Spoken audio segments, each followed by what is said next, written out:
Good evening and welcome to NNX, the Chicago Show edition, where we give you campus news faster than you can catch the L. I'm Julia Narvaez-Munguia. And I'm Ellie Skelly. Let's dive right into tonight's stories. We start tonight with a tragic story, close to the Northwestern community's heart. Students are raising funds to support an undergraduate engineering student recovering from multiple gunshot wounds sustained last Monday in Rogers Park. Second-year Anita is currently recovering in the hospital. Her roommates say she was not the intended target of the attack. Anita is in stable condition awaiting a second surgery, according to a GoFundMe page raising funds to support her operations. The campaign has currently raised over $62,000. Viewers can support its $80,000 goal by scanning the GoFundMe QR code on your screen below. And turning now to Chicago's Logan Square neighborhood, where gentrification here has displaced thousands of Latino families in recent years. According to the U.S. Census, between 2011 and 2021, the Latino population fell by nearly 28%, while the white population increased by 24%. Newly elected Chicago Mayor Brandon Johnson says he'll build more affordable housing and continue to charge developers who wish to tear down buildings. We've seen in the areas where the policy does exist that demolitions have gone down dramatically, almost to zero. Community members hope this policy is expanded citywide. Searching for other citywide policies, in 2020, Chicago approved a reparations resolution. However, activists are unhappy with the city's progress. Now, the Conrad World Commission hopes to make reparations a reality.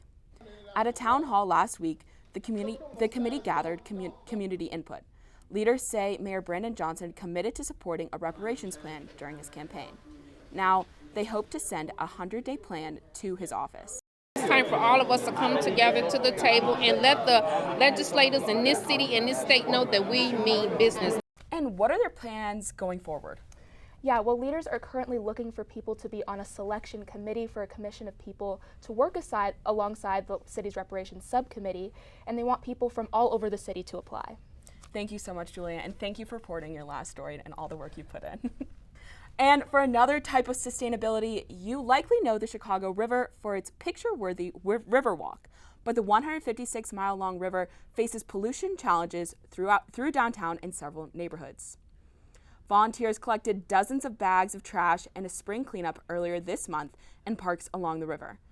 In Canal Origins Park, near Pilsen, volunteers collected over 30 bags of trash. Environmental groups like the Friends of the Chicago River say that though the river is used by people and animals alike, raising awareness about preserving the river habitat remains a challenge.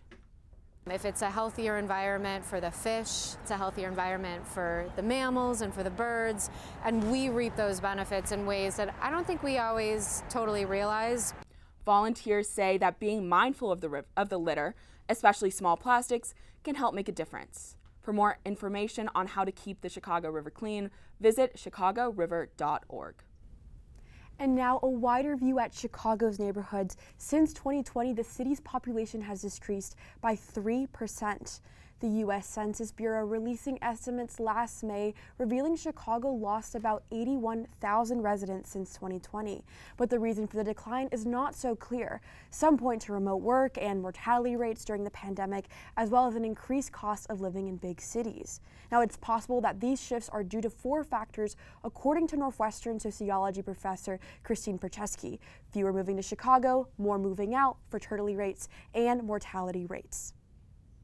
From the numbers, we don't know which of these 4 things are going on, and it's probably a combination of at least 2 of these things. Looking ahead, Chicago is faced with addressing those factors to promote sustainable economic growth. And another free chance to enjoy some fresh air. What better way to get outside and see the city than a walk? A local walking group at the museum campus is getting their steps in and making friends along the way. Chicago's Girls Who Walk is a female-founded and run walking group.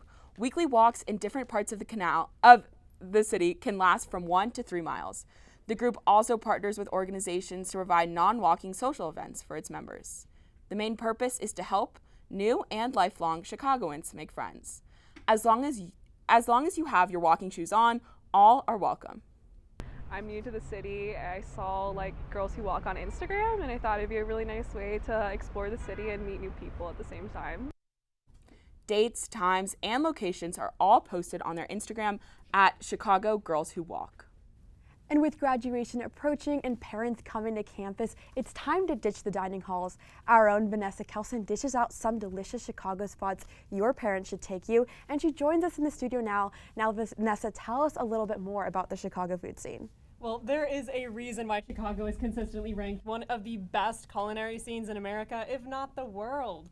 I mean, not only are we the host of the James Beard Awards, which is basically the Pulitzer Prize of the culinary world, we have everything from Michelin-starred chefs to delicious neighborhood eateries.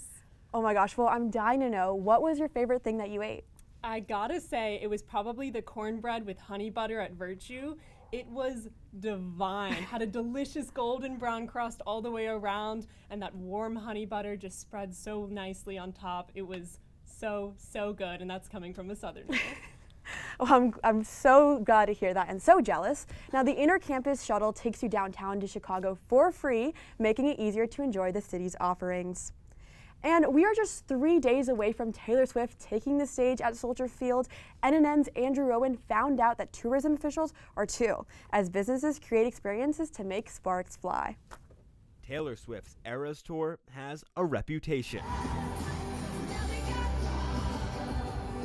for tourism. Anything and everything Taylor related around the weekend of your show is just, you want to get it all in. And businesses are taking advantage. We're like a Taylor Swift obsessed archery range. Wanderlust Archers in Palatine is hosting Swift-themed nights.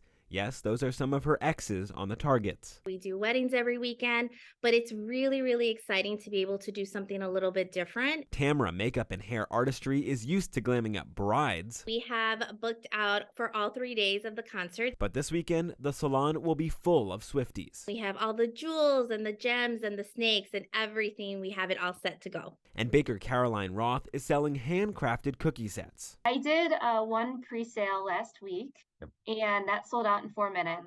I love Taylor Swift, and my customers love her too. And so do Chicago tourism officials. It looks like all of our hotels are going to be pretty close to full. Tourism in Chicago last year was 80% of 2019 levels.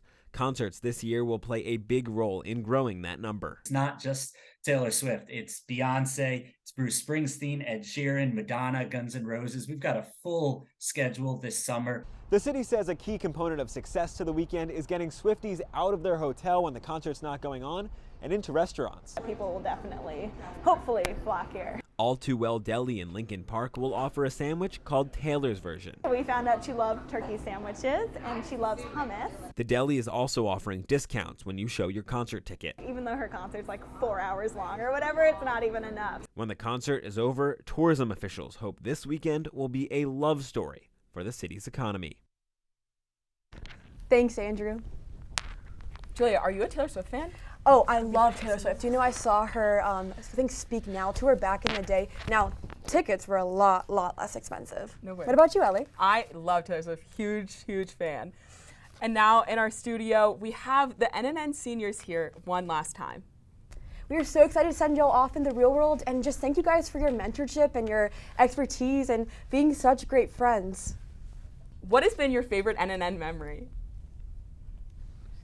I think mine was definitely the election show. Just seeing it all come together and working with everyone was super fun. I don't know about you guys. Yeah, I think for me as well, like the election show, just having this like 3-hour show and everyone coming together and, you know, kind of everyone having different roles and really participating was incredible.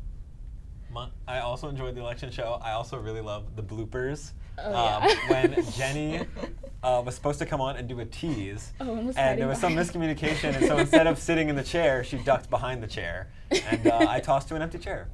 These are all fantastic memories. I would also just probably have to go the sentimental route and say our very first show back in the studio after the pandemic was something I'll never forget.